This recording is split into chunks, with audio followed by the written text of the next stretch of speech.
ఆంధ్రప్రదేశ్ మాజీ ముఖ్యమంత్రి సమాజ్వాదీ పార్టీ అధ్యక్షుడు అఖిలేష్ యాదవ్ కు కేంద్ర దర్యాప్తు సంస్థ సిబిఐ సమన్లు జారీ చేసింది.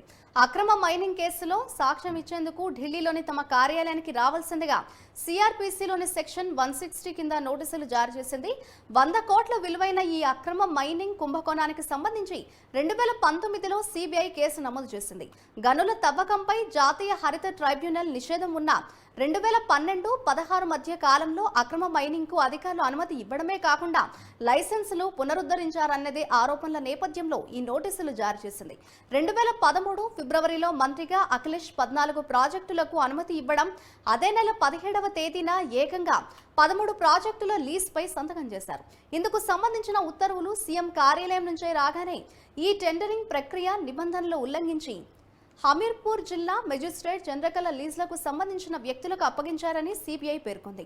ఈ కేసులో ఐఏఎస్ అధికారి B Chandrakala, SP MLC Ramesh Kumar Mishra సహా మొత్తం 11 మందిపై సిబిఐ ఎఫ్ఐఆర్ దాఖలు చేసింది.